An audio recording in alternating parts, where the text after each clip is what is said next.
प्रकांड विद्वान आदरणीय श्री प्रद्युमन चतुर्वेदी जी और पप्पू महाराज ग्राम सिवनी जनपद हमीरपुर से आगमन हुआ है और सुंदर महाराज रावण के अभिनय को अभिनीत कर रहे हैं। शिव नाम से है जगत में उजाला, हरि भक्तों के मल में है ये शिवाला। ऐ शंभु बाबा मेरे भोलेनाथ, तीनों लोकों में तू ही तू, तू ही तू। ओम नमः शिवाय, ओम नमः शिवाय, ओम नमः शिवाय। जटाटवी गलत जल प्रवाह पावित स्थले, गले विलंबे लंबिता भुजंग तुंग मालिका, डमट डमट डमट डमट निनाद बट मर्वयम, चकार चंड तांडवम तनोतुना शिवा शिवम। जटाकटाह सब भ्रमम भ्रमन निर्प निर्झरी, विलोल बीज वल्लरी विराजमान मूर्धनि, धगत धगत धगत जल ललाट पट्ट पाव के, किशोर चंद्रशेखर रति प्रतिक्षण मम। भूत भावन भोलेनाथ, आपका ध्यान करते हुए मैं निसंगता से शयन कक्ष में शयन कर रहा था, तभी अकस्मात ये मेरे श्रवण रंध्रों में ये अट्टहास की धन गुंजायमान हो उठी। आज कौन हंस रहा है रावण पर, आज क्या होने जा रहा है और रावण के जीवन पर भोलेनाथ क्या हो गया। ये रावण का प्रभाव है, क्योंकि ये गतिष्ठ भोजन है। क्या हो गया, ये आज मोही, ये बाई भुजदंडो और ये कान फड़फड़ाते हैं, ये मेरे आंखों के सामने ये छाए जाते चकाचौंध, ये काले, ये भयंकर बहुनाग नजर आते हैं। ये चारों दिशाओं में ये रोते श्रृगाल बहु, ये लंका की ओर ये काग गीत है मड़राते क्यों। हे गुरुदेव बतलाओ आज रावण को कारण ये आज देव उठलाते क्यों। क्या रावण पर हंसने वाले क्या ये देवता है? कदापि नहीं, देवता तो रावण से भयभीत रहते हैं। तो फिर कौन है जिसने आज अपनी मृत्यु का आवाहन किया है और ये प्रकृति का कोप बन करके ये सामने रावण के आज उपस्थित हुआ है। कौन कर रहा अट्टहासो, कौन कर रहा अट्टहासो, ये किसने छोड़ी जीने की आसो, ये कौन कर रहा अट्टहासो। ये काली का खप्पर ये रक्त हुआ, या भैरव कर रहा अट्टहासो, ये कौन कर रहा अट्टहासो। ये आदि शक्ति ने ये शक्ति छोड़ी या वाहन उनका गुर्राया, या शून्य ने तीसरा खोला, ये पड़ गया प्रभाकर का मंद प्रकाश हो।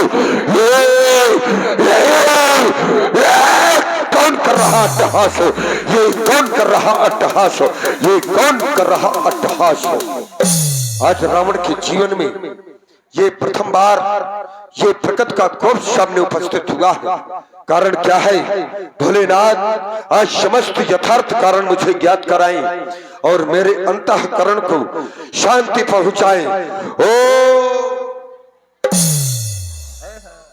ज्ञात हो गया आज रावण के जीवन में जो प्रथम बार ये प्रकृति का कोप सामने उपस्थित हुआ।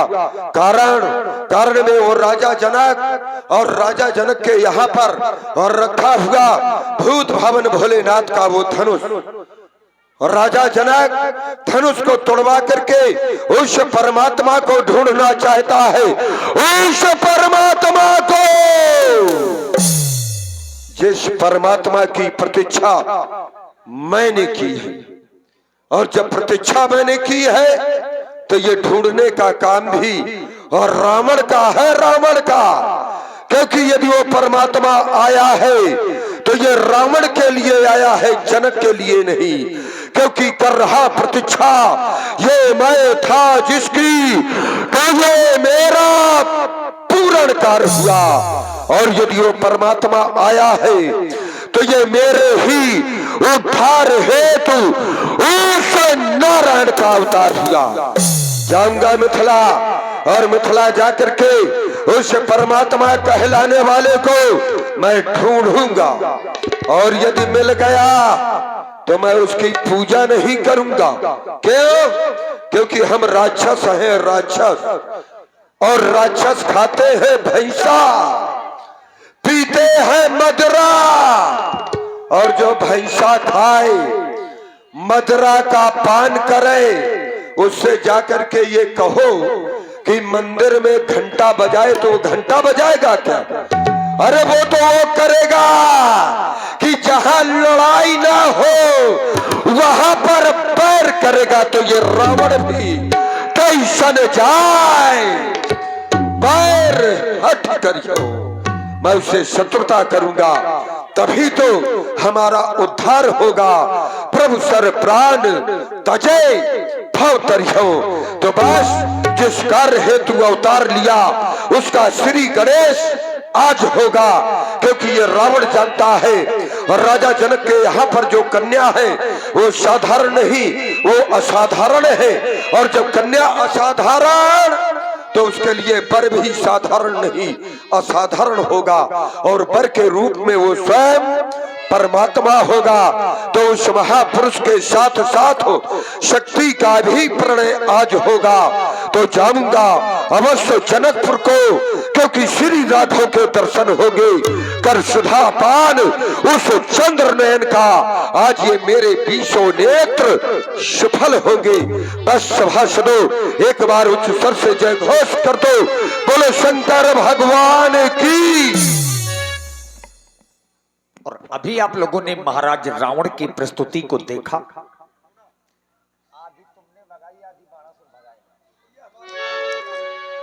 आइए महाराज बाणासुर जी की प्रस्तुति आप लोग देखने जा रहे हैं। और बाणासुर जी के कुशल अभिनय में ग्राम धौहल बुजुर्ग से पधारे हुए हमारे बड़े ही सुंदर सुयोग्य कलाकार श्री राम बाबू जी। शिव का डमरू डम डम बोले, अगम निगम के भेद खोले, दया कर दो ओ त्रिपुरारी, हमें शरण तिहारी। भोलेनाथ से निराला, शंभुनाथ से निराला, कोई और नहीं है। भोलेनाथ से निराला, गौरीनाथ से निराला और कोई नहीं है। हम तो आए शरण तिहारी, दया दृष्टि अब कीजिए। और आप हैं भाई कुलदीप जी, देवराज जी, जो आप दशहरी से पधारे हैं, आपकी ओर से 21 मुद्राएं।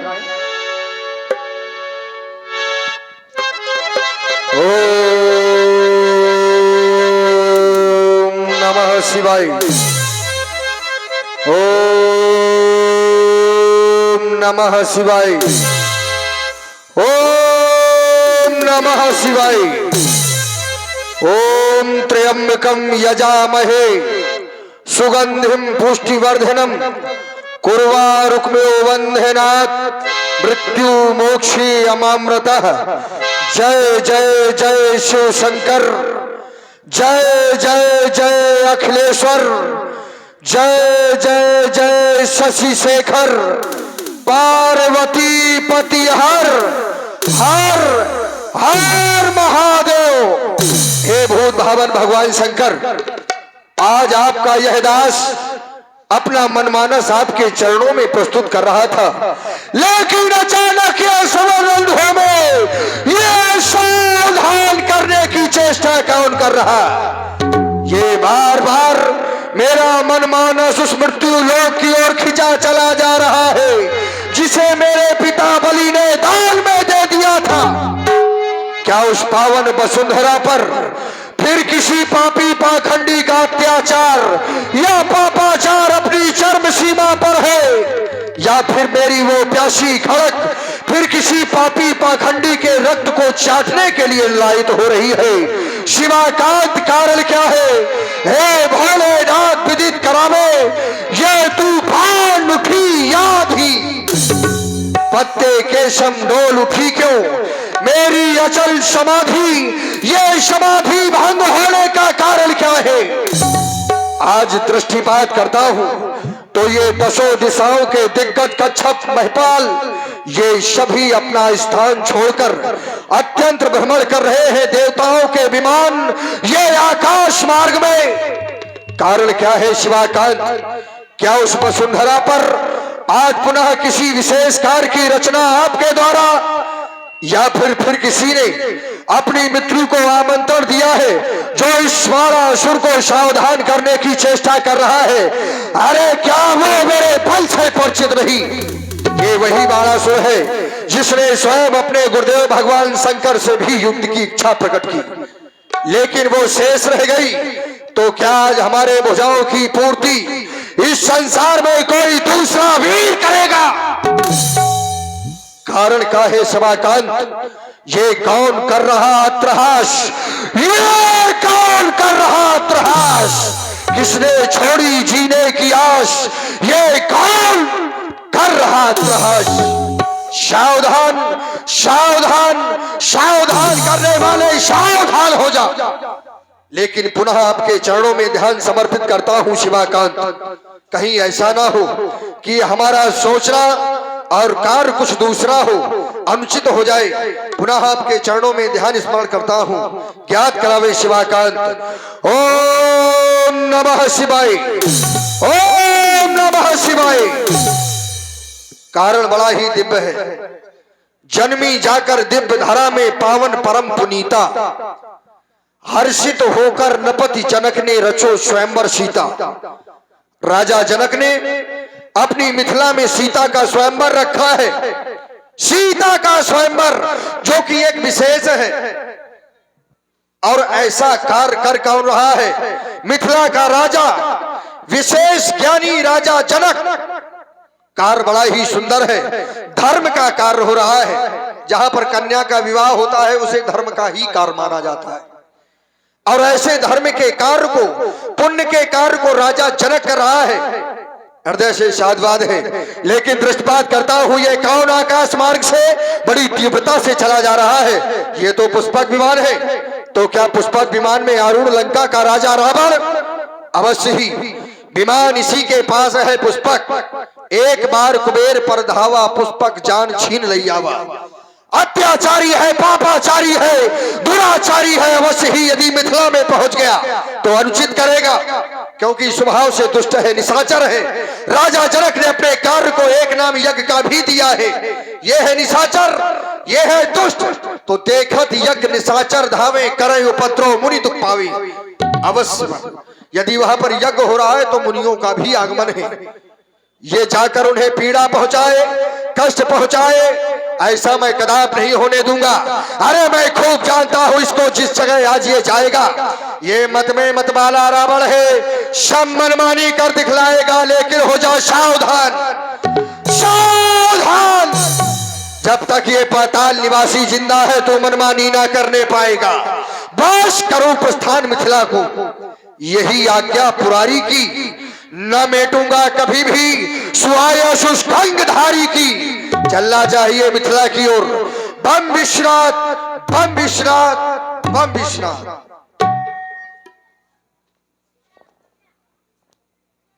बड़ी ही सुंदर समाज राजा जनक की। समाज सुंदर होगी क्यों नहीं? क्योंकि ये एक राजा की समाज है, और साधारण राजा नहीं, एक योगी राजा। यहां पर योगी का राज है। और योगी के राज में ऐसे धर्म का कार्य होना ये स्वाभाविक है। हृदय से साधुवाद है राजा जनक को। विमल वेदिका पर स्थापित भगवान शंकर का पावन पिनाक आज देख रहा हूं, देखकर बड़ी प्रसन्नता हो रही है। न जाने कितने समय के बाद आज इनकी भी बारी आ गई। हृदय से साधुवाद है राजा जनक को मैं आपको प्रणाम करता हूं। साथ ही साथ देश देशांतर से आए हुए राजा महपाल सभी लोग बाणासुर की घोषणा को सावधान होकर सुने। यह धर्म का कार्य है, पुण्य का कार्य है। ऐसे कार्य में सभी को सहयोग करना चाहिए और यदि सहयोग नहीं कर रहे तो फिर विरोध भूलकर भी नहीं होना चाहिए, क्योंकि ये कार्य धर्म का है, पुण्य का है। पहला तो सहयोग करें, यदि सहयोग नहीं करना तो विरोध करने की चेष्टा ना करें, और जिसने भी विरोध किया तो फिर सावधान हो जाए, छोड़ूंगा नहीं उसे। देखो अपने साथ में आए और कुछ बहुतों को ले आए, ये महंत है। और जो महंत होते हैं, चाहे मंदिर के महंत हो और चाहे रामलीला के महंत हो, दूसरे जन्म में यही बनना पड़ता है, ये भक्त होते हैं। तो अपने आप जहां पर इसका इको थोड़ा कम करो भैया, इको कम करो, थोड़ा बनाओ तो हम बने, और जब हम बनेंगे तो इनको बनाएंगे। मिथिला की पावन वेदिका पर विराजित भूत भावन भोलेनाथ के पिनाक सर्वप्रथम ये लंकापति लंकेश आपको प्रणाम कर रहा है। साथ ही जब मैं यहां पर आया, आने के बाद जब आपके विषय में मैंने जानकारी प्राप्त करनी चाहिए तो मुझे ये ज्ञात हुआ कि आपको राजा जनक ने बलि वेदी पर लगा दिया है, बलिदान देने के लिए, आपको नष्ट कराने के लिए। क्यों? उसका कारण है। अब जरा ध्यान से सुनना, क्योंकि ये गतिष्ठ भोजन है और यहां से सुपाच्य बना करके परोसने का प्रयास होगा। और राजा जनक ने आज इनको बलि वेदी पर लगा दिया। उसका कारण में है सीता। सीता ने धनुष को उठा लिया है। अच्छा, ये गरु कठोर विदित सब काहू, समझना, ये गरु है और कठोर है, और भारी वस्तु को अगर पुत्री सीता ने उठा लिया तो एक राजा का कर्तव्य क्या बनता है कि उसका विवाह कर दे। ए चुप रहो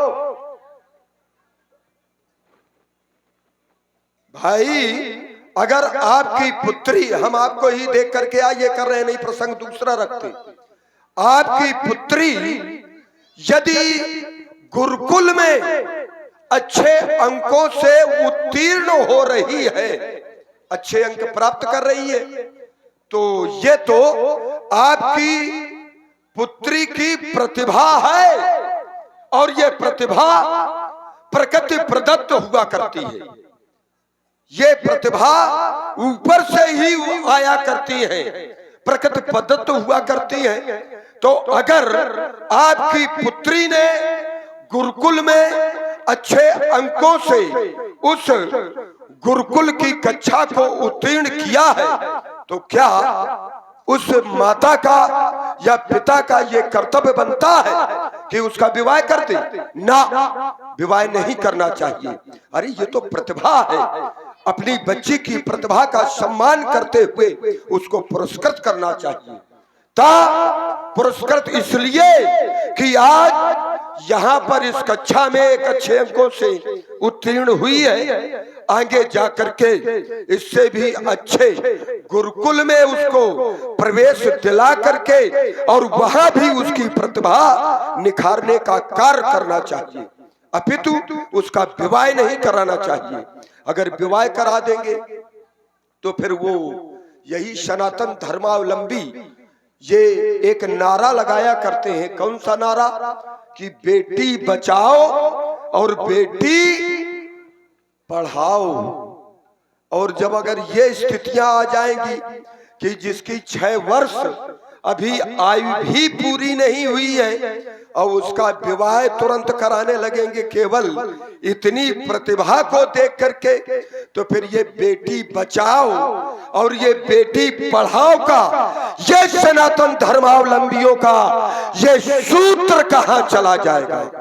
तो मैं तो आज ये कहने के लिए ये विवश हूं।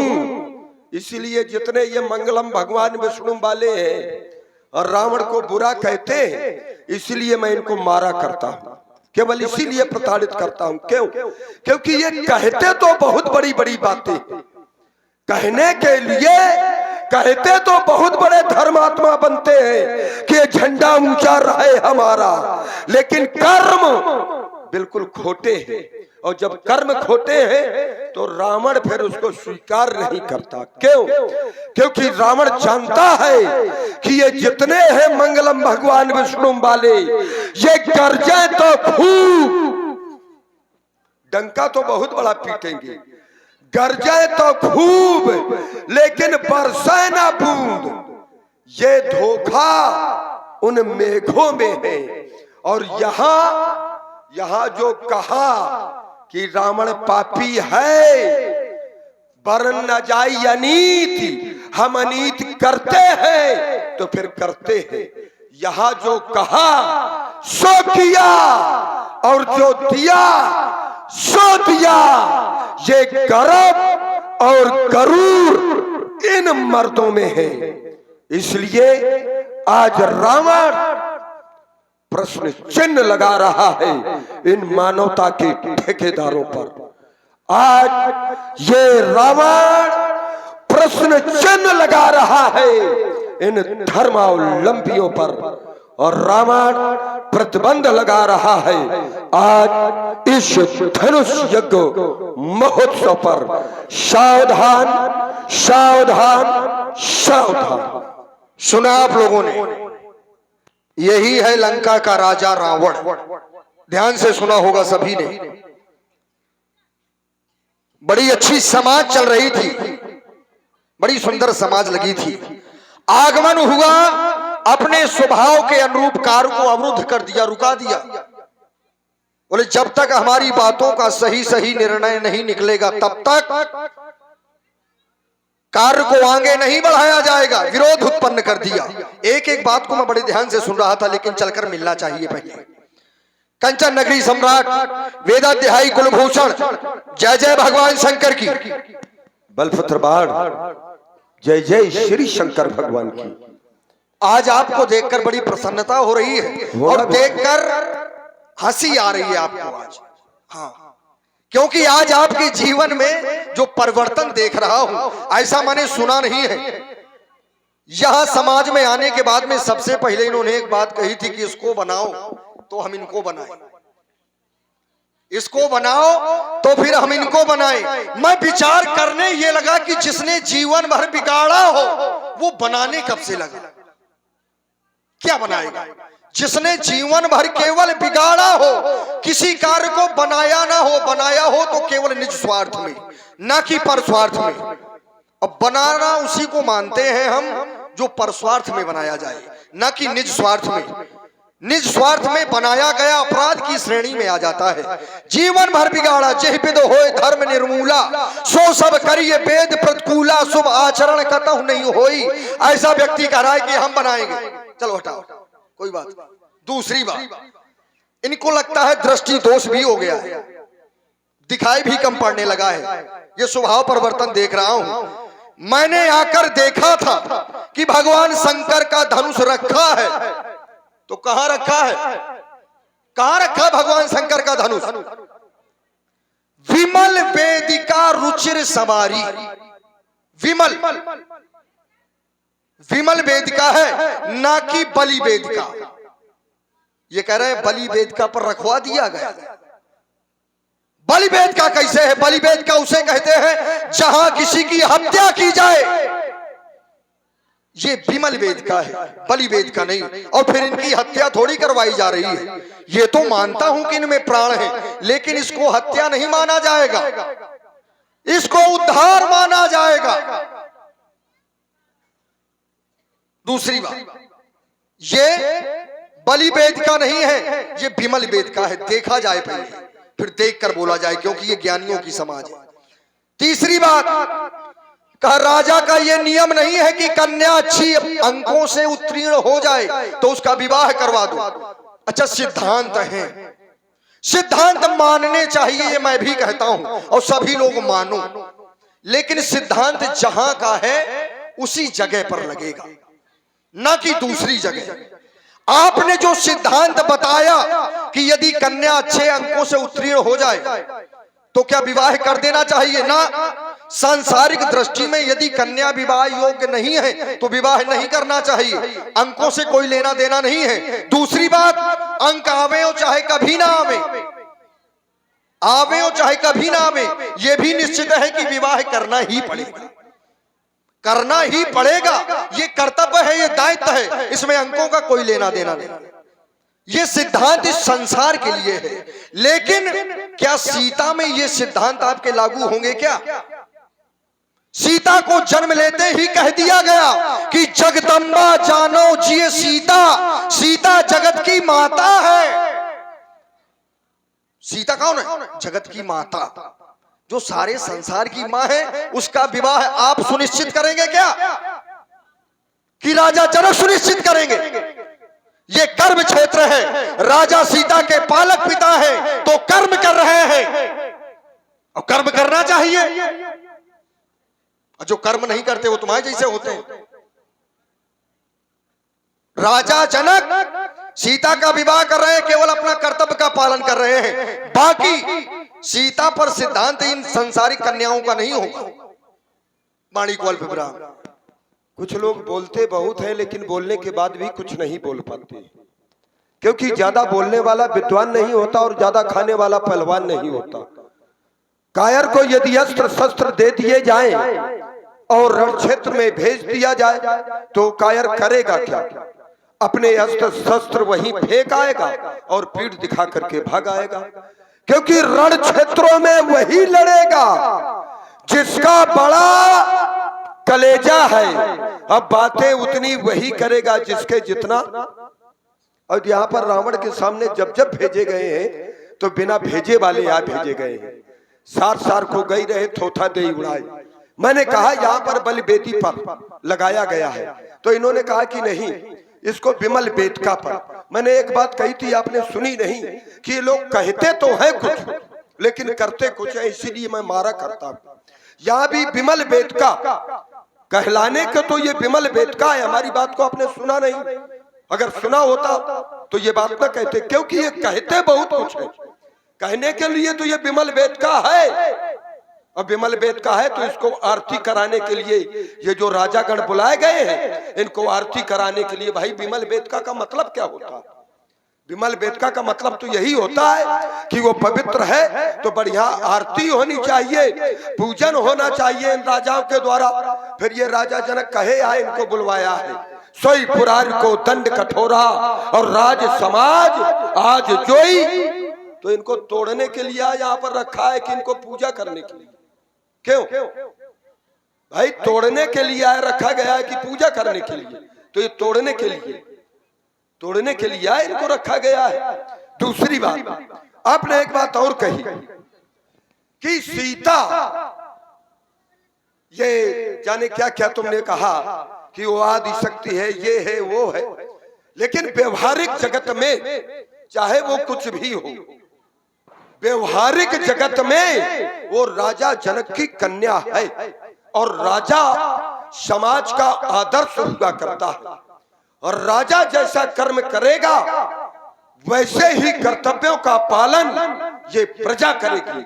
अगर राजा जनक, क्योंकि ये व्यवहारिक जगत है और व्यवहारिक जगत में व्यवहार चलते हैं, यहाँ पर व्यवहारों से संबंध बनते हैं, चाहे वो परमात्मा क्यों ना यहाँ पर आ जाए, उसको भी लौकिक जगत के ही व्यवहार करने पड़ेंगे, लौकिक जगत में बंधना पड़ेगा। ये तो एक ज्ञानियों का विषय है कि वो क्या है क्या नहीं है। तो यहाँ पर अभी सीता की आयु 6 वर्ष है, 6 वर्ष।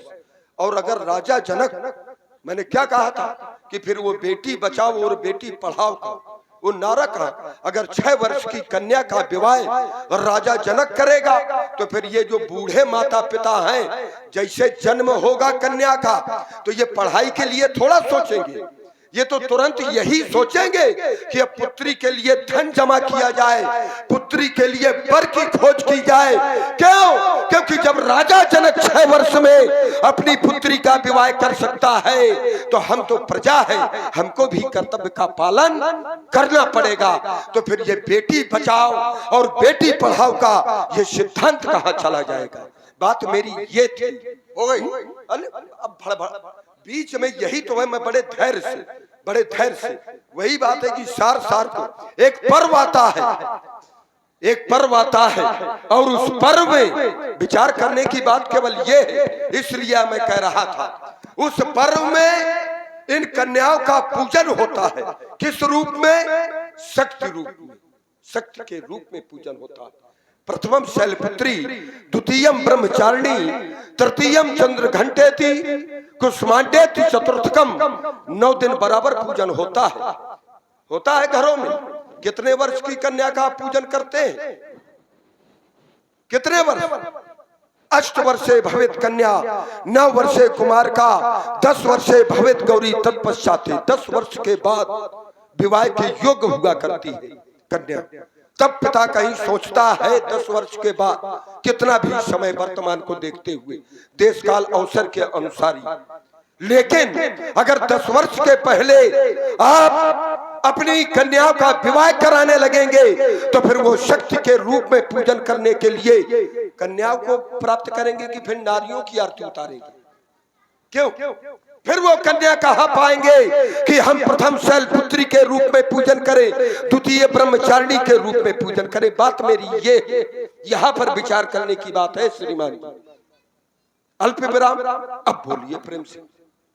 देखिए कम समय लिया आपसे आधा, और सार को गई रहे थोथा दे उड़ाए, और यही आशा आपसे भी हम कर रहे हैं। अरे हम तुमसे भी कम लें, तुमसे अच्छा बताएं तब मानना, तुम सुनते कहाँ?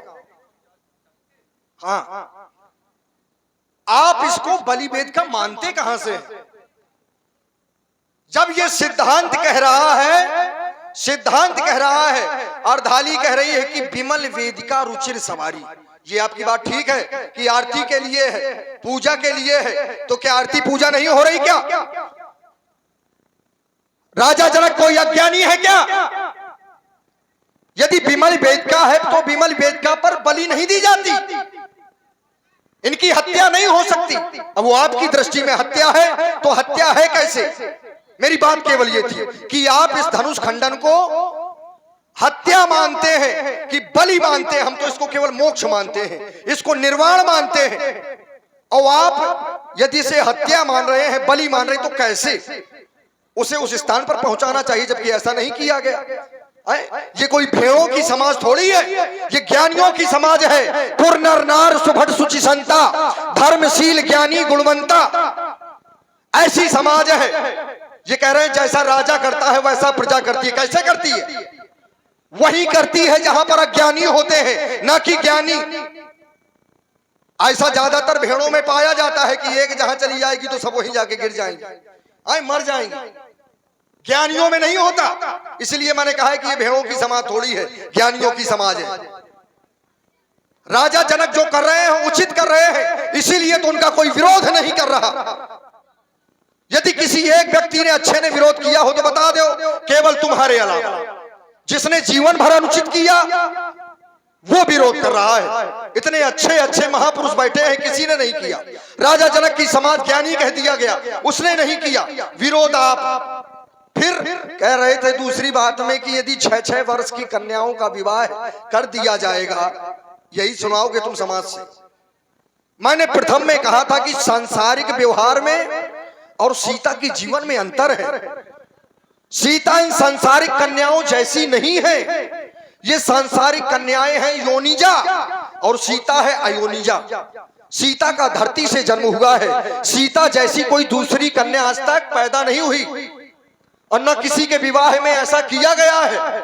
सीता का जन्म हुआ है, सीता का धरती से जन्म हुआ है, तो सीता के लिए क्रम है। सीता की समता इन सांसारिक कन्याओं से नहीं की जा सकती। और यदि सांसारिक दृष्टि में आप देखें, दूसरी बात, यदि आप सांसारिक दृष्टि में भी देखते हैं तो प्रत्येक माता पिता को यही सोचना चाहिए जो राजा जनक सोच रहे हैं। और सोचते हैं लोग, जो अच्छे लोग होते हैं वो यही सोचते हैं। जैसे ही कन्या का जन्म होता है, प्रत्येक माता पिता, प्रत्येक परिवार का व्यक्ति यही सोचता है कि देखो धन आ गया हमारे घर में, धन। और धन किसका बोले? पराया धन। अब बोले कन्या है तो आगे चलकर विवाह भी करना पड़ेगा। लोगों के चरित्र पर अंतर पड़ जाता है, व्यक्तिगत जीवन पर अंतर पड़ जाता है। जो लोग पहले करते हैं फिर बाद में नहीं करते, बोले अब कन्या है घर में, देख के चलना है, तो क्या विवाह कर दिया गया? क्या ये सोचना उनका कर्तव्य है। अच्छे विचार जब हृदय में जन्म लेंगे तभी वो फलीभूत होंगे। प्रत्येक व्यक्ति को सोचना चाहिए, प्रत्येक माता पिता को सोचना चाहिए अपने पुत्रों के लिए, अपनी पुत्री के लिए। और काफी लोग, ये व्यवहारिक जगत की बात है, बहुत पहले ये भी होता रहा है कि बहुत छोटे छोटे बाल अवस्था में भी विवाह तय कर दिए जाते थे। बोले आपकी लड़की है, हमारा लड़का है, विवाह हो गया बहुत छोटे में। और जब विवाह योग्य होते थे तब उनका विवाह करवा दिया जाता था, भावरे पढ़वा दी जाती, यही तो होता था। क्यों? जो पुराने लोग होंगे जानते होंगे, यही होता था, विवाह तय कर दिया जाता था। तो क्या वो कन्या पैर पूजने के योग्य नहीं होती थी? जबकि बहुत सी जगह तो ऐसा हुआ है कि मन से पति मान लिया गया, और उसे सिद्धांत भी कहता है कि जिसने मन से पति स्वीकार कर लिया, भले ही वो जीवन में प्राप्त हो ना हो, जीवन भर व्यक्ति उसी का होकर रह जाता है। तो क्या ऐसी कन्या संसार में पूजनीय नहीं है? क्या उसकी पूजा नहीं की जा सकती? सोच कर बोलो, विचार कर बोलो, अच्छा बोलो। थोड़ा थोड़ा लो, बहुत अच्छा दो। हाँ, बड़ा ये भूसा का ढेर एक लगा देना अच्छा नहीं होता है। देखिए, एक पाले में रहो, संवाद का धरातल जब बनता है। अब यहाँ तुम ये भी कह रहे हो कि ये विमल वेद का है, और यहाँ ये भी कह रहे हो कि राजा जनक के द्वारा ये मोक्ष हो रहा है, इनका उद्धार हो रहा है। तो एक धरातल बनाओ अपना कि या तो इनका पूजन कराओ। भाई उद्धार हो या मोक्ष हो, जब मरेगा जब ही तो होगा कि जिंदा में हो जाएगा। भाई उद्धार या मोक्ष तरण तारण कब होता है? जब वो मरता है जब ही तो होता है कि जिंदा में उसका मोक्ष हो जाता है, उद्धार हो जाता है। तो एक धरातल बनाओ, या तो ये कहो कि इसका पूजन है, पूजन के लिए यहाँ पर रखा गया है। धरातल ही नहीं तुम बना पा रहे हो तो मैं तुमसे कहूं तो क्या कहूं। दूसरी बात, एक धरातल आपने और नहीं बनाया। मैंने कहा कि यहाँ पर 6 वर्ष की कन्या का विवाह किया जा रहा है, ये अनुचित है नहीं, फिर पूजन के लिए कहा कन्या। तो आपने पहले तो ये कहा कि नहीं वो साधारण कन्या नहीं है, उसकी गणना इन साधारण कन्याओं में ना आनी चाहिए।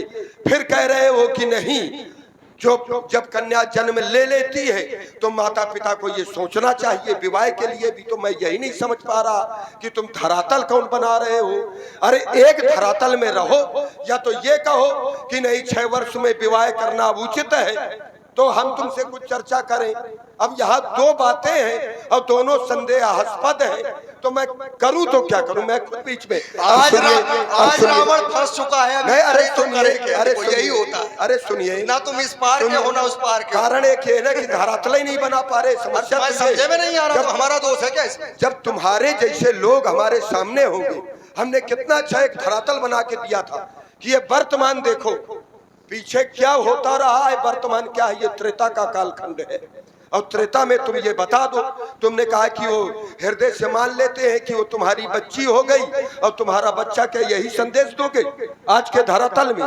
क्या यही अनुकरण करेंगे आज की समाज?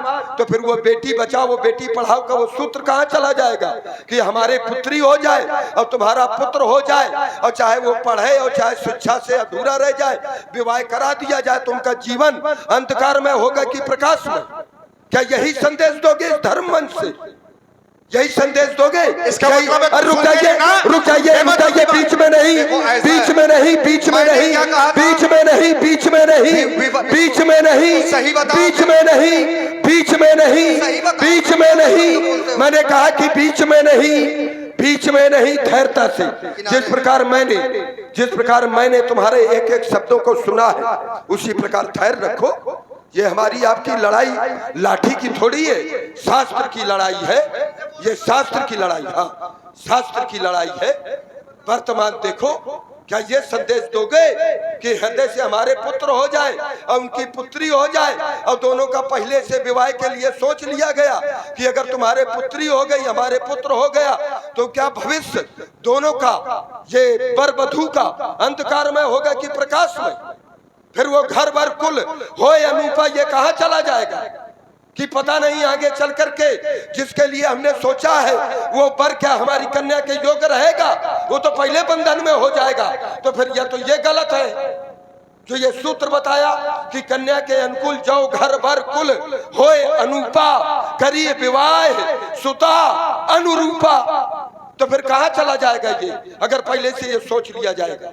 तुमने कहा कि सीता अयोनिजा है, अच्छा सीता अकेले अयोनिजा है, और भी जरा पढ़ लिया करो कि सीता के अलावा और भी तो कन्याएं अयोनिजा हुई है, कि सीता अकेले अयोनिजा हुई है कि उसी का 6 वर्ष में विवाह हो रहा है। इसके पहले क्या अयोनिजा नहीं हुई है?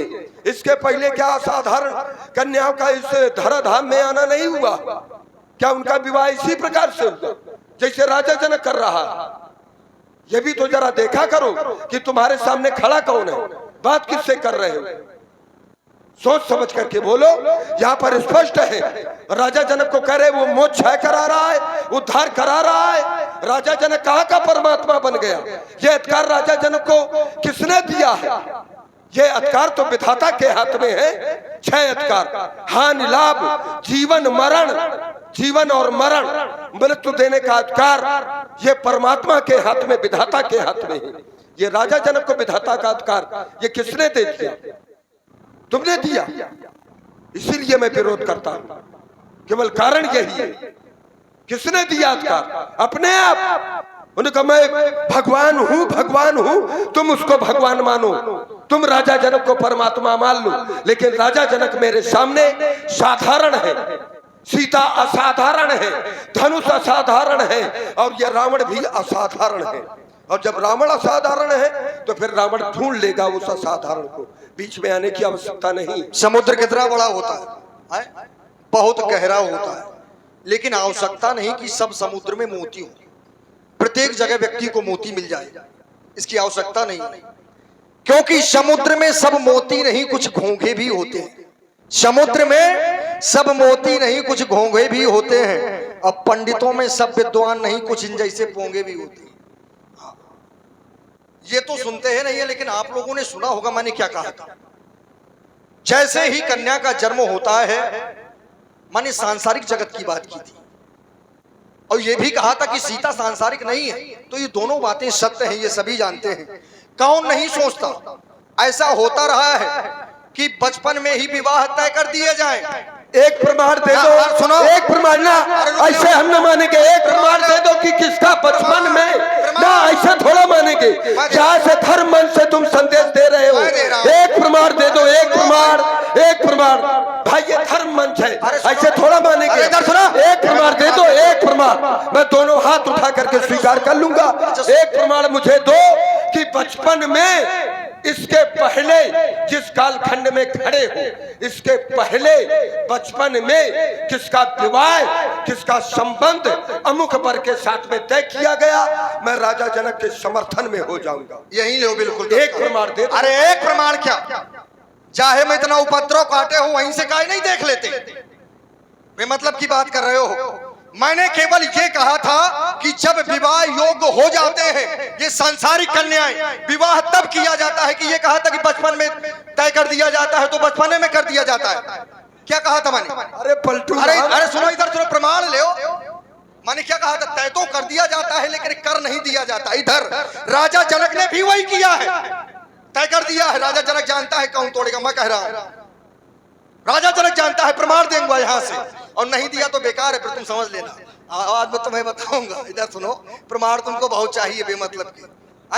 राजा जनक ने भी तय कर दिया है, राजा जनक ने हृदय में स्वीकार कर लिया है कि मैं विवाह किसके साथ करूंगा। लेकिन ये 11 महीने 29 दिन से स्वयंवर चल रहा है। अब बताओ मान कब लिया गया था? क्या अभी माना गया है क्या? बहुत दिन पहले मान लिया था, लेकिन अभी तक कार्य किया नहीं है। और जब सीता विवाह के योग्य हो जाएगी, वो समय आ जाएगा, तो समय के साथ ही धनुष का भी खंडन हो जाएगा और राजा जनक ने जिसे माना है उनके साथ विवाह भी हो जाएगा। फिर सीता ने जिसे देखा, देखकर दीन है पलक कपाट सयानी देखकर अपने हृदय में बसा लिया। कहां पर? फुलवारी में सीता ने देखा और देखने के बाद में वो मनमोहक सूरत अपने हृदय में बसा ली, हृदय से अपना पति स्वीकार कर लिया। फिर पूजा के लिए गई तो वहां पर वरदान भी प्राप्त हो गया। मन जाहि राचे मिले सोबर सहज सुंदर सावरो, तो वहां माना गया, वहां प्रमाणित कर दिया गया। तो बताओ क्या सीता का विवाह हो गया? उन्होंने हृदय में स्वीकार तो कर लिया है, लेकिन विवाह अभी राजा जनक के अनुसार होना है। तो वहां पर पहले से भी स्वीकार कर लिया जाता है, कार्य बाद में होते हैं। ठीक वैसे ही संसार में बचपन में भी तय कर दिए जाते हैं, लेकिन जब योग्य होते हैं, इसमें अंक वंक का कोई मतलब नहीं है। ठीक, बेमतलब की बात ना करो। जब समझ में ना इधर बाणासुर नहीं, छाती फट जाएगी। अभी कहाँ जा? भाग भाग। अरे नहीं, भाग भाग नहीं, और लिए जाओ भाग। नहीं देख रहे हो कि कुछ लोग ऐसे होते हैं कि तुम भगाने लगते नहीं, हो। भाग नहीं। हाँ। अब ये भी तो सुन लो कि राजा जनक ने कैसे जाना, किसे जाना, कब जाना, ये नहीं सुनोगे? नहीं, हम कुछ सुनने अरे तुम नहीं सुनना चाहते तो अच्छे लोगों को सुनने दो। भाग भाग नहीं, केवल शांत खड़े रहो। यदि नहीं देखो, ये देखो, देखो। अभी देखो, अभी सुनो। आकर राजा जनक ने कब माना? जो ज्ञानी होते हैं, जो बुद्धिमान होते हैं, जान लेते हैं, लेकिन जब तक कर्म नहीं करता मानते नहीं है। राजा जनक ने भी जान लिया है। तिनहि विलोकत अति अनुरागा बरबस ब्रह्म सुख ही मन त्यागा। ये जान लिया, सब मान लिया, लेकिन अब तुम कहते हो तो अब तुम रहने दो वैसे, बिना मतलब की बातें ना करो। अच्छा, सीता के ईमानदारी की स्वयंवर बात में बता, ईमानदारी की बात बताना। इतनी देर तुमने ये चर्चा की, कुछ इनके समझ में आया? तुम्हारे आया हो चाहे ना आया हो, नहीं, नहीं, हमारा भाई, जब हमारे नहीं आया, तुमने कहा कि राजा जनक ने पहले मान लिया है, और जब पहले मान लिया तो इनको बेचारे को कहे या तो आवश्यकता है, जरूरी है। क्या जरूरी है, क्या आवश्यकता है? यही सुन लो इसका युको भाई, इसको क्या, जब पहले मान लिया कि ये वर हमारी कन्या के योग्य है, सुनते जाइए।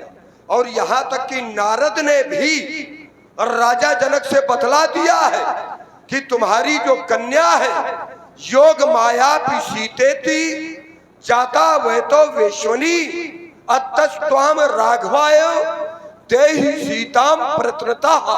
यहाँ तक कह दिया कि नानेभ्या पूर्व भारे शाम और रामस्व परमात्मना, तुम्हारी जो कन्या है उसके लिए पर वहां पर है और इस नाम का है। तो राजा जनक को जब पहले से, तुम अभियाबाद में कह रहे हो, ये तो पहले, बहुत पहले जब सीता का जन्म हुआ था उसी समय निश्चित तो हो गया था। अब एक बात ये बताइए, किसी पिता को और माता को कोई ज्योतिषी आकर के, और साधारण ज्योतिषी नहीं, रखा न होए देव ऋषि बानी, नारद की बाणी मरखा, अर्थात झूठ नहीं हो सकती।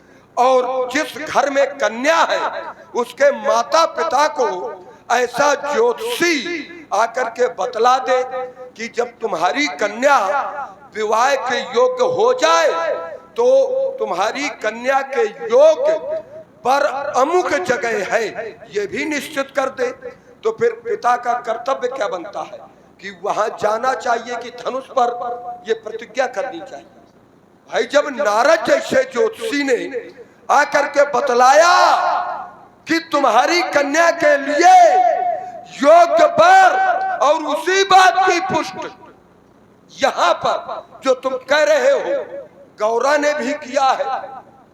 नारद वचन सदा शुचि साचा, उसी की तो पुष्टि की है जो पहले नारद महाराज जनक को बतला गए थे कि वर कहाँ मिलेगा, कैसा मिलेगा। तो उसी की पुष्टि की है। तो बीच में इनको कहे आज जबरदस्ती तुड़वा रहे हैं। केवल भाई ये पूजनीय है, ये विश्व की धरोहर है, ये राजा जनक की बपौती नहीं है। इस पर हमारा अधिकार है, इस पर तुम्हारा अधिकार है, इस पर समाज का अधिकार है। और जब सबका अधिकार है तो ये परहित के लिए, इन्होंने परोपकार के लिए इस रूप में ये परिवर्तित हुए थे। ये पूजनीय बने, जो समाज के लिए अपने आप को समर्पित कर देता है तो युग युगांतर तक वो पूजनीय रहता है। इसीलिए तो आज भी इनकी पूजा हो रही है। जब तक, कब तक? जब तक सीता ने उठाया नहीं था तब तक। और जहां सीता ने उठाया तो राजा जनक ने प्रतिज्ञा कर ली, सोई पुरारी को दंड कठोरा, राज समाज आज जो ही तोड़ा। तो विरोध केवल मेरा ये है कि इनको कहे या तोड़वाया जा रहा है। ये पूजनीय है, जो पूजनीय उसकी पूजा करनी होगी। जो रक्षणीय है जग में श्रीमान जी, उसकी रक्षा करनी होगी। हमने कब कहा नहीं करनी? तो फिर करो उसकी रक्षा। अब देखो इतनी देर बोले, हाँ, बढ़िया। और अब सुनो, इतनी देर बोलने के बाद में क्या बोले, कुछ समझे आप? अब मैं आपको बता रहा हूँ ये इतनी देर हमसे क्या पूछते रहे हैं। केवल इतना समय इन्होंने इस बात पर लगाया है कि इस धनुष को काहे तोड़वा जा रहा है। दुनिया की बातों का केवल एक बात बाद में इन्होंने इतनी देर में ये पूछ पाए कि जब राजा जनक जानता था, सीता मानती थी, तो इनको काहे तोड़वाया जा रहा है। तो ये जरा से पूछ सकते थे। नहीं, देखो हम कितने जरा से बता रहे हैं। बताइए। यदि किसी व्यक्ति को, सब कोई जानता है इस संसार में कि खेतों में अन्न उत्पन्न होता है, सब कोई जानता है कि नहीं? अच्छा, क्या केवल ये जानने से अन्न मिल जाएगा क्या? नहीं। खेत में अन्न तो उत्पन्न होता है, ये सभी जानते हैं, लेकिन जानने से मिलेगा नहीं, उसके लिए करना पड़ेगा। खेत में हल चलाना पड़ेगा, बीज डालना होगा, उसकी रखवाली करनी पड़ेगी, तब उसे काटने को मिलेगी, तब तुम्हें अन्न प्राप्त होगा। ये क्या हुए? ये हुए कर्म। राजा जनक जहां पर है, जिस स्थल पर है, उसी स्थल के लिए कहा जाता है सभी के लिए कि कर्म प्रधान। इस संसार में यदि जो भी है तो उसकी प्रधानता कर्मों से है। राजा जनक कर्म कर रहा है। फिर रही बात धनुष की कि धनुष ही क्यों? तो इसलिए क्योंकि जिस समय इनके प्राण लिए गए, इनकी हड्डियां ली गई, इनके प्राण स्थित थे, आज भी इनमें प्राण है। जिस समय महात्मा दधीच से हड्डियां ली गई तो उनकी पत्नी वहीं पर थी, देवी सुबाचा।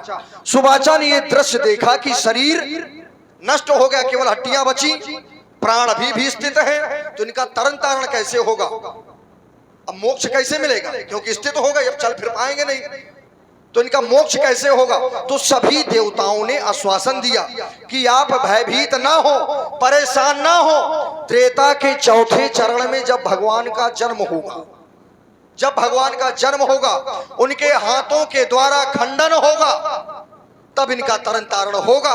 तो ये कर्म क्षेत्र, इस कारण से इनका तो आज उद्धार हो रहा है, इनके लिए कार्य अच्छा हो रहा है, इस कारण से हो गई बात। अब रुको, रही दूसरी बात। नहीं, दूसरी नहीं, एक बात। अरे नगद, नगद, नगद, तुम्हारे समझ में आवे चाहे नहीं। इधर, अरे इधर सुनो, नगद। इधर सारे बिल्कुल नगद रहे, हमसे ज्यादा नगद थोड़ी दे पाओगे। राजा जनक, तो राजा जनक कर रहे हैं अपना कर्म। ये संसार की दृष्टि में प्रण कर दिया, धनुष रख दिया, लेकिन इस धनुष के ये प्रारब्ध है, तो इसे बलि ना कहना जीवन में, ठीक? इसलिए रखवाया जा रहा है। हो गई, हो गई। देखिए, तुम कह रहे हो कि इसका उद्धार त्रेता के अंतिम चरण में होगा और परमात्मा के द्वारा होगा। तो परमात्मा के द्वारा एक इसी का उद्धार थोड़ा, और भी पहले एक का उद्धार हुआ है, वो पत्थर की शिला थी, उसका भी उद्धार हुआ। तो जबरदस्ती थोड़ा उद्धार होता, जबरदस्ती नहीं होता। वो तो होनी जस हो तब्यता और तैसे ही मिले सहाय, अब आपन आवई ताही पई और ताई तहा ले जाए। भाई मरना तो ये संसार का नियम है। क्यों? क्योंकि ये मृत्यु लोक है, और मरवाना या मारना ये अपराध है। भाई ये संसार में आए हैं, हम आए हैं, तुम आए हो, तो आपको एक ना एक दिन तो जाना है। और अगर बीच में हम तुम्हारी जबरदस्ती हत्या करवा दें, अब कह दे कि एक न एक दिन मरना तो है तुमको, क्योंकि ये मृत्यु लोक है, हत्या करवा दे, और कह दे कि ये होनी है, ये क्योंकि तुम्हारी मृत्यु है, तो ये जबरदस्ती ये अपराध है। जब हमारा उद्धार, हमारा मोक्ष होना होगा, तब स्वतः अपने आप वही मार्ग बन जाएगा और अपने आप उस रास्ते में आकर के अपने आप उसका उद्धार हो जाएगा। ये जबरदस्ती किसी का उद्धार या किसी की मृत्यु नहीं कराई जाती। अगर मृत्यु कराई जाती है तो ये अपराध श्रेणी में है। और राजा जनक यहाँ पर निज स्वार्थ में क्या उद्धार करा रहा है। राजा जनक तो सोई पुरारी को दंड कठोरा, उसमें उसको लाभ दिखाई दे रहा है। और राज समाज आज जो तोरा तो त्रिभुवन जय समेत में दे ही, विनय विचार बड़े हटते ही मेरी कन्या का विवाह हो जाएगा। का ऐसे उद्धार होता है, ऐसे उद्धार होता है कि विवाह कराए और सोचे कि उद्धार आए, हमारा काम हो जाए, हम तुमको मरवा डाले कि हमको जमीन इतनी मिल जाएगी और इसको मरवा डाला जाए, ये जमीन हमको मिल रही है। पुण्य का काम है, ये पुण्य का काम है कि उसमें स्वार्थ आए। ये स्वार्थ है राजा जनक का, इसलिए मेरा विरोध है। बड़ा शोर, अब मैं फिर कह रहा हूं, अब सुन ले कि अब भाग, बहुत देर हो गया, या तो जाग जा, देख सामने, या तो भाग। क्यों? क्योंकि बातें सुन तेरी बार बार, बातें सुन तेरी ये बार बार मेरे उरंतर लगी आग। इसलिए बड़ा शोर, अब तू जाग जा या भाग भाग। क्यों? क्योंकि मैं हूं एक अकेला जग में सबसे अजब निराला। और कहो तो कह दू, कह दू, कह दू, कहो, प्रेम से कहो। अगर मन हो। मिथिला की नारियां तुमको गाली दे रही हैं। अरे देने दो, इनको कौन फर्क पड़ता क्योंकि है? जब हम जल्दी भागो। नहीं, हम अगर गाली देते हैं, देई देवतन गार पचारी, अगर हम रोज गाली देते हैं, एक दिन हमको गाली सुनने में मिल जाए। श्रीमान जी, आपकी और मैं हूँ एक अकेला जग में और सबसे अजब निराला, और जीजा लगता हूँ मैं इसका। सुन ले, जीजा लगता हूँ मैं इसका, इसलिए इतनी देर ये सर में चढ़ा रहा, नहीं तुरंत सर उतार देता इसका। अरे जीजा लगता हूँ मैं इसका, और ये है मेरा साला। बस अरे सारे पीछे का मंत्र ना जाने। अरे सारे पीछे का मंत्र जानता है, अगर नहीं जानता तो लंका आ जाना। अरे सारे कह रहा है पीछे का मंत्र ना जाने, वो छोड़ रहा है शेषना।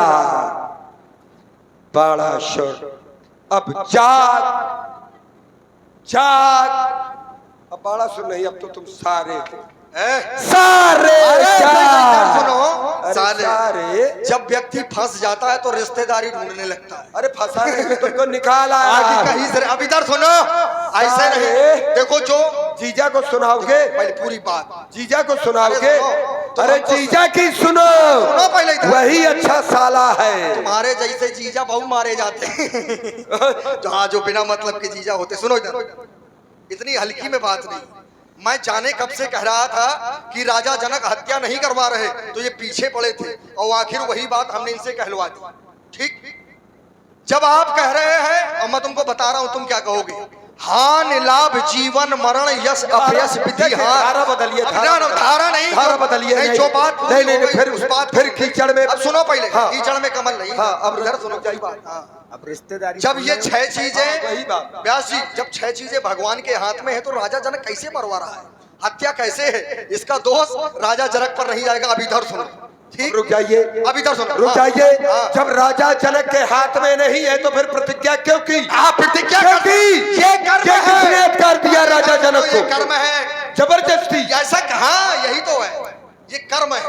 वाह, मैंने पहले कहा था ये कर्म, जबरदस्ती कर्म है। लेकिन इसका दोष अपने बाप को जाकर के मारो, कर्म बिल्कुल। करो, कह दो हाँ, कर्म तो आए, सुनो। भाई चाहे- बुढ़ापा आ जाए, अब वो किसी योग्य न रहे तो बाप को मार दो जाके और कह दो ये कर्म क्षेत्र है, भैया कर्म हम कर रहे हैं, बाप को मार रहे ये हैं। तुम्हारे बाप है क्या? हाँ? ये तुम्हारे बाप है क्या? कौन? ये बाप नहीं, बाप के भी बाप है, तो बाप के बाप है। इसलिए इनकी रक्षा करना हमारा कर्तव्य है। हाँ, तो पहले तुम्हारे बाप को चिंता होनी चाहिए, तुम्हें हाँ। क्या चिंता है जब तुम्हारे बाप के बाप आए? इसी संवाद की प्रस्तुति में आप हैं भाई नीरज सविता जी, जो कुतुबपुर से हैं। आपकी ओर से 21 मुद्राएं महाराज रावण और बाणासुर जी के लिए प्रदान है। सब गाली दे रहे हैं तुम्हें बेमतलब में, लेकिन अरे सुनो। जब हमने कह दिया अब कि ये हम हटाओ। नेत्रव्रत गाली देते अब ये हैं, तुम्हारे देव बस की बात नहीं है, लेकिन इधर सुनो, देई देवतन ये आज धनुष कर्षण होगा, ये मैं कहता हूँ। ये अच्छा, अरे अभिषेक देखो, ये रिश्तेदारी बता रहे थे कि सारे ये सारे कह रहे अब थे, तुम उसमें जो है और लगा दो। सुन ले, अब ये सारे कह रहे थे, और मैं यदि इनको बंगा कहूँ तब कैसा रहेगा? ये भी बात सही। ये तो लिखा है रावण नाम वीर बर बंगा, अरे बंगा बंगा नहीं लिखा, बंडा लिखा है, वीर बर तो ये बंडा। हटाओ, सुनो इधर देखो, ये हम तुम्हारी क्रूरता की कठिन धारा मोड़ देंगे, ये मध में भरा मस्तक तुम्हारा, इसको भी हम फोड़ देंगे, ये पर नारियों की हरण करने की दशानन पड़ गई जो आदत तुम्हारी, तो कोई नारी ही बनेगी मृत्यु का कारण तुम्हारी, सौभाग्य की सीरत ध्वस्त तुम्हें ब्राह्मण समझकर छोड़ देंगे, पर हम तुम्हारी क्रूरता की कठिन धारा मोड़ देंगे। छाती संभाले रहना, हमारी मर जाओगे। बराबरी न करना, कारण कि रहते हो तुम पाताल में, और पाताल में नीचे कौन रहता है? मेढक, और मेढक बोलता है टर टर, और हम रहते हैं यहाँ पर, और जब हम यहाँ रहते हैं हम खाते हैं भैंसा, और जैसा व्यक्ति खाता है, जैसा आहार करता है वैसे व्यवहार करता है, भाई जैसा पानी पिएगा वैसे वाणी निकलेगी। हम मदरा का पान करते हैं। कुछ बोल रहे हो? और आप हैं विजयपुर वालों की ओर से ये 21 मुद्राएं दोनों कलाकारों के लिए प्रदान है, और निवेदन है कि बहुत लड़ लिया, अब आप लोग विश्राम करें। नहीं नहीं, विश्राम हमारे मेढक जीवन कही रहे, में, मेढक। हमारे और इनको ये जीवन पता में नहीं जाओ, थार थारा धराने लगे, ऐसे होगा। धरा रहे हो तो फिर चरचराओगे। थर धरात थरुण थारी, ये धीर हूँ थरा माही, ये धसा। छाती संभाले रहने, फट जाएगी, ध्यान कर लेना। ये धसा, ये धरा जाए जब चरण मेरे धरा करे, ये तर तारा, ये तर तरात देव दत्त दानो दिक्पाल आते, ये भार भारात भर भरात भूत आदि भूतल पर फिरा करे, ये कर कर करात किन्नर नर नाग यदा तर तरातो,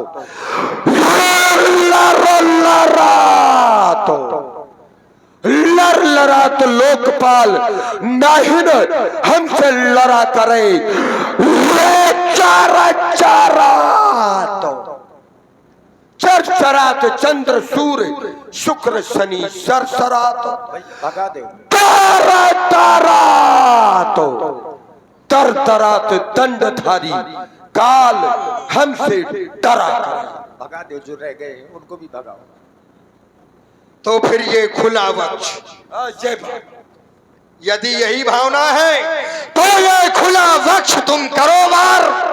दशानन, ये मिथिला में होगा बुरा हाल, दिखला लो जोर जवानी का, हाथ पकड़ के ले जाओ। और हो छाती में बाल अगर तो फिर झेलो बार कपाली का। सशंकित हो रहे हो, अगर अकेले डर लगता हो तो लंकापुर संदेश पठा दे, बेटा इंद्रजीत जगवाल पुलवाले भाई कुंभ करण जगवाले। फिर ना कहना खबर नहीं थी, बाणासुर को सबर नहीं थी, हाय हाय कुछ कर ना पाया उस बाणासुर बलशाली का। और हो छाती में बाल अगर तो फिर छेलो बार कपाली का। हमें लगता है तुम सो रहे हो, मैंने कहा था जाग जाओ। तुम कह रहे हो कि उसको बुलवा लो, उसको बुलवा लो। गीदड़ थोड़ा है, अरे हम शेर हैं और सिंह अकेला चलता है। तुम्हारे जैसे गीदड़ चलते हैं टोली में, एक दो नहीं, लाखों तुम्हारे जैसे वीर पड़े हैं लंका की खोली में। बार बार भागते हैं, एक बार हो, दो बार हो, तीन बार हो, बार बार। वाह महाराज, व्यास जी की भी बात नहीं मान रहा है ये। लगातार कितनी बार? कई बार बार भागत है व्यंग बाण बाणासुर।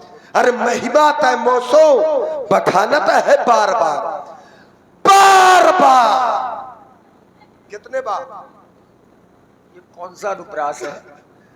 बार बार बांधो मैं वीर बलवानों को, और लंका की बखरी पवन बुहारत है बार बार।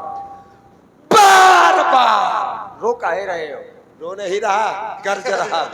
ये रोने वाला थोड़ा है, कहां सो रहे हो?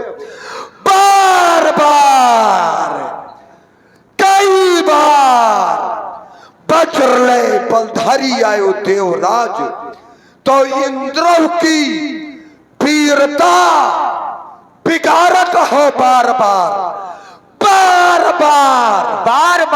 आप हैं नीरज सविता कुतुबपुर से। आपकी ओर से भी 21 मुद्राएं बार बार दोनों बार बल को बढ़ावत हो बोल और दंडधारी काल को और व्यास को और राम बाबू को बांधता हूं बार। अब इधर बार आप हैं अब एक बार इधर भी सुन लो, केवल एक बार। आप हैं प्रियंका सविता कुतुबपुर से। आपकी ओर से भी 21 मुद्राएं सुंदर संवाद में। धन्यवाद। बार वीरता बखानत है मोह से तय। अब इधर एक बार सुनो। बार वीरता बखानत है मोह से तय, या वीरों की वीरता बिगाड़ी है मैं। बार नारायण रूप धार धरनी पर, ये भूतल पर पुरखा हमारे तरे।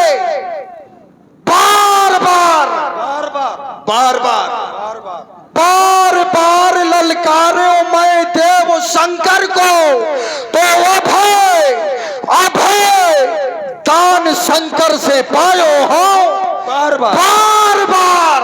अब इधर सुनो, बार यहां से चलो। में चलू उमंग मस्त रंगो, कच्छप भुजंग दिग्गज बराए, कप कपे रंग ढंग देख ढंगो, कह गोपाल विप्र घर जाऊ छपो, तज अट्ट सत्य कर भट्ट भंगो, टक्कर सकोप प्रकोप मब संग दंगो, राणो रंगो चंगो। कटेली के कंठन के काड़बे को कर में कृपाल, काल से विकलार है ये कहो कार कर तब तज, करोगे क्या करी हो बड़बंड, तो बाढ़ सभा माही दे दंड। अब ये खंड खंड कर दूंगा तेरी 20 चंद्र हौसले निकलू सम्रांगण में, ये दामिन दम के, ये दामिन सम लापो लापो लापो लप लप लपाक दे। अवनी पर चलूं तो ये नैया सम डोले धरानी, अरे समुद्र चिखारे ये छामो छामो छामो छमाक दे। महाकाल सन्मुख हो, अरे तेरी गीदड़ बात ही दूर है। अरे महाकाल सन्मुख हो तो धैर्य नहीं छूटे कबहू, और शत्रु को पटकता हूं पट पट पटाक दे। अब ऐसा है अति सर्वत्र वर्जिते, ये है ना। एक बार सभी लोग भगवान शंकर के नाम की जयकारा घोष करें। ये बिना वजह रावण था, केवल समय बर्बाद कर रहा था। अब मैं इसको लिए जा रहा हूं, आप लोग आराम से सीता स्वयंवर का आनंद लें। सभी लोग एक बार ताली बजाकर जय घोष करेंगे। बोलिए भूत भावन शंकर भगवान की जय हो। भूत भवन भोलेनाथ के पिनाक आपका उद्धार होना अति आवश्यक है। यदि आप नहीं टूटेंगे तो ये रावण कभी टूटने वाला नहीं है। पहले आप टूटेंगे, उसके बाद जो आपको तोड़ेगा वही रावण को तोड़ेगा। इसलिए जो आपका उद्धार करेगा उसी के द्वारा ये रावण का उद्धार होना है। यहाँ पर रावण और बाणासुर का आना बहुत ही अति आवश्यक था। यदि रावण बाणासुर नहीं आते तो राजा जनक की जो प्रतिज्ञा है ये पूर्ति नहीं हो पाती। क्यों? क्योंकि बाणासुर के पास पाताल की विजय है और रावण के पास ये पृथ्वी लोक और स्वर्ग लोक की विजय है। तो ये दोनों तीनों लोकों के त्रैलोकपति ये यहाँ से जब हो करके रावण बाण छुआ नहीं चापा, हारे शकल धूप कर दापा, स्पर्श नहीं करेंगे और यहाँ से जब चले जाएंगे उसके बाद यहाँ पर जो भी वीर इस धनुष को तोड़ देगा तो राजा जनक के द्वारा ही नहीं इस समाज के द्वारा ऐसे व्यक्तित्व को त्रिभुवन जयी होने का प्रमाण पत्र प्राप्त हो जाएगा। मेरे आने का एक उद्देश्य और भी था।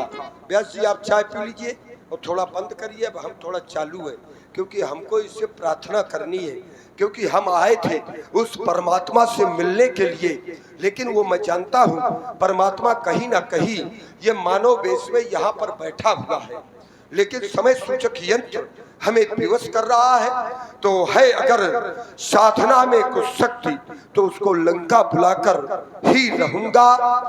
तो भूत भवन भोलेनाथ के पिनाक मेरी एक आपसे प्रार्थना है, और प्रार्थना मेरी ये है कि मैं एक राजा हूं और राजा साधारण नहीं, राक्षसों का राजा।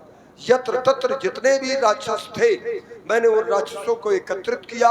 एकत्रित करने के बाद मैं उनका राजा बन बैठा।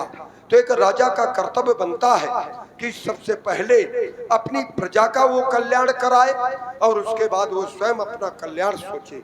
तो मेरी आपसे एक प्रार्थना है कि आप उस परमेश्वर के परमात्मा के कर कमलों में जाकर के दो भागों में परिणत होते हुए उस परमात्मा को और भी शक्तिमान बना देना, जिससे आगे आने वाले समय में मैं एक एक राक्षस को युद्ध क्षेत्र में उस परमात्मा के द्वारा उन सबको परम पद अर्थात मोक्ष दिला सकूं। और उसके बाद मैं भी पूरे परिवार के सहित युद्ध क्षेत्र में उस परमात्मा के हाथों परम पद को प्राप्त कर सकूं। बस यही आपसे मेरी प्रार्थना है। हे अजगौ अंतिम प्रणाम, हे अजगौ अंतिम प्रणाम। एक बार सभासदों उच्च स्वर से जय घोष कर दो। बोलो शंकर भगवान की। मन हो तो रुके रहिए। अब आप